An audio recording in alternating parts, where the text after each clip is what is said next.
Okay, 1.6 part 2, 1.6 part B deals with inequality, absolute value inequalities.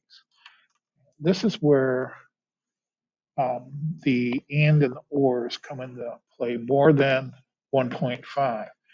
1.5b, these were put into the inequality statements. With absolute value inequalities, you're going to have to decide whether it's an and statement or an or statement.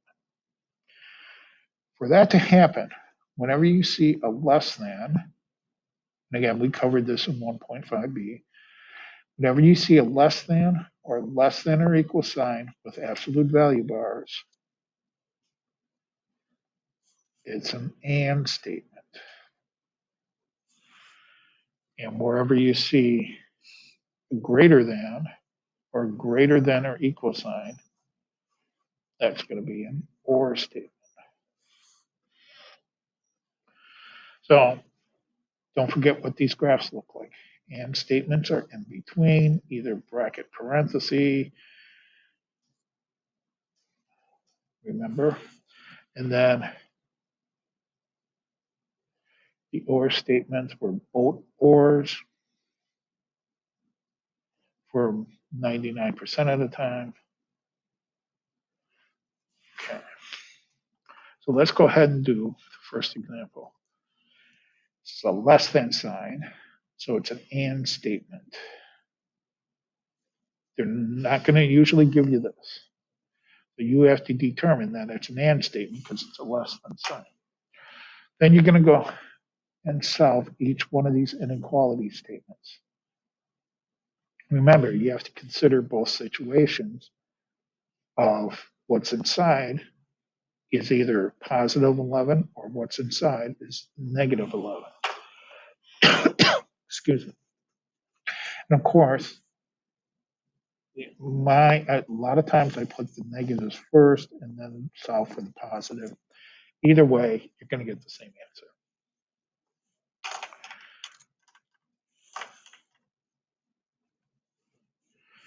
Okay, I'm going to subtract 7 from each side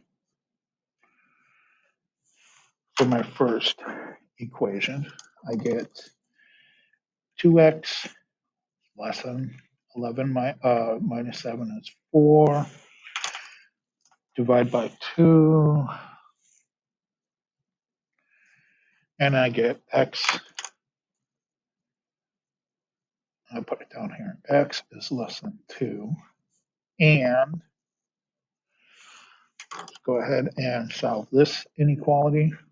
Minus 7, minus 7. I get 2x. It's greater than negative 18. Divide by 2. Divide by 2. And I get x is greater than negative 9. Now, a couple of things to point out. Probably saying here, well, here's a negative number and x can be greater. You said absolute values can't be a negative number, but I dropped the absolute value bars here, so I can end up with a negative number. Also, this I cannot squish like 1.5b, okay, those compound inequalities, because we do not have the same number here. I have a 2 and an x, so we can't squish them and make a sandwich out of them. So let's go ahead and graph this. Let's see. My smaller number, that's why I always like to put the negatives on this side and the positives over here, because when I get down to this, it should always be in order of the number line. So my smaller number is negative 9. My larger number is 2. It's an and statement. So it has to be in between and don't have any equal sign, so it has to be parentheses for both numbers. Interval notation, parenthesis, negative 9, 2, parenthesis.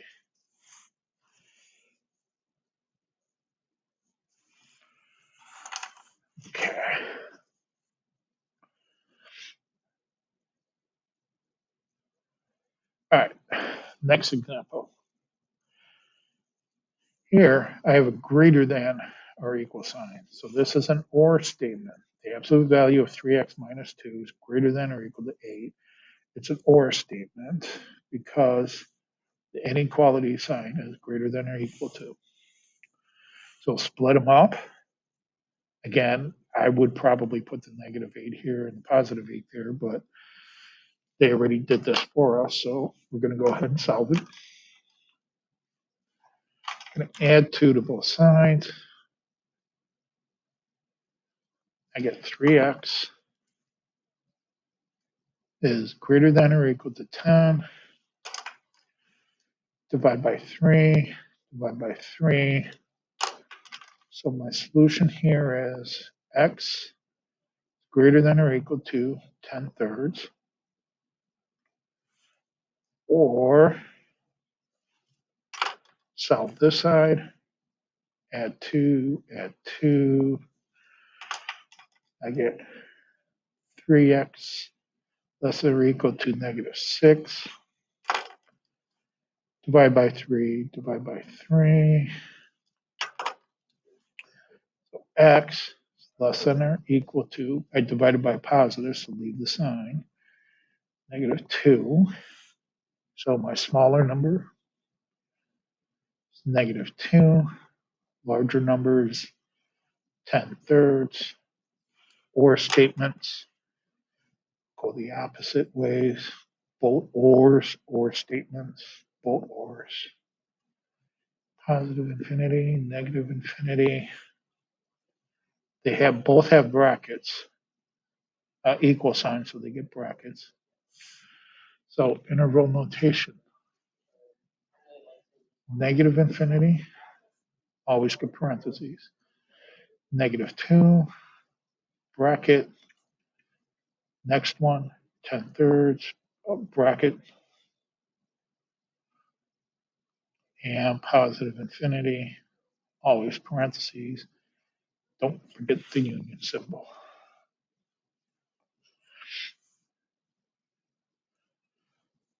Okay, number one. I don't know if these are.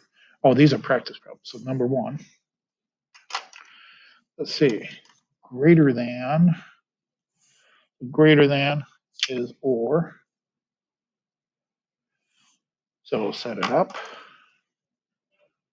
for x plus what's inside. Take what's inside. Now, you got to be careful here. One thing I did not emphasize up here, when you set it up to the opposite of what's there, like this is positive 11, and then you put negative 11, you have to flip that inequality sign because it's negative. Same with this one. When I put -8 here, when they put -8 there, I had to flip that inequality sign because I actually multiplied that by -1. So when I put a -2 here, I have to flip that inequality sign. Or take what's inside and +2, so I don't have to flip the sign. And solve each one separate.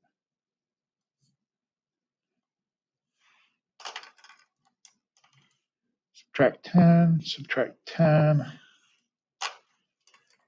4x less than -12. Divide by 4. Divide by 4. It's positive 4, so leave the sign. So this solution is going to be x less than or equal to -3, or subtract 10, subtract 10, for x greater than -8, divide by 4, divide by 4, and I get x is greater than -8 divided by 4 is -2. See, by putting the positive first, I have the smaller number first. So smaller number first, and then the bigger number. Now, 99% of the time, it does work this way. Okay, it's an or statement. So I know both ors. I'm going to go out. No equal sign, so they're going to get brackets. And my interval notation, negative infinity to -3 to -2 out to positive infinity. Don't forget your unit symbol. Okay, number 2. Take see the star. If it wasn't for the stars, I may have gone and started it. I have the absolute value symbols term by itself, and it's greater than a negative number. Now, does that make a difference with the equal sign and this being an inequality? Can that be greater? Well, yeah, actually it could, because it's going to be positive. So we better go ahead and solve this. So I'm going to take 2x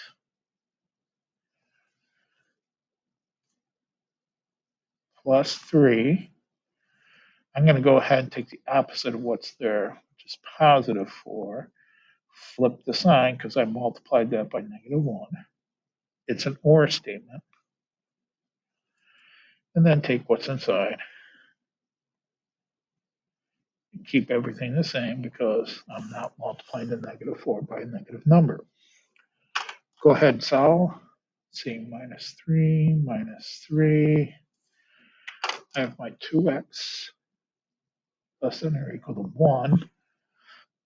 Divide by 2. So I have x less than or equal to 1/2. Or -3, -3. 2x greater than or equal to -7. Divide by 2. And I get x greater than or equal to -7/2.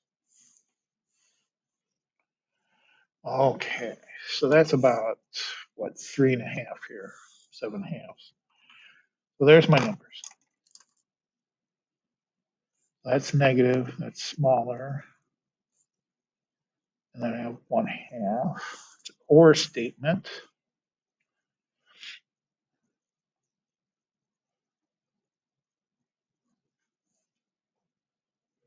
So my both ors go that way. And let's see, they are equal signs. So brackets. And I have negative infinity, -7/2. That's a bracket. And then bracket 1/2, comma, positive infinity, union symbol. Now, these stars kind of bother me. So I'm going to go back here and look at this for a minute. Number 0 is in here. And let's see, this is -3. Now, what about -3? I know 0 works in here. 0 times 2 plus 3 is 3. 3 is greater than -4. What about -3? Always works. But it's telling me that this is not, that these numbers here, because I put these brackets here, these numbers are not part of this solution. But if I actually plug these numbers in here, it does work. So that's why we get these stars here.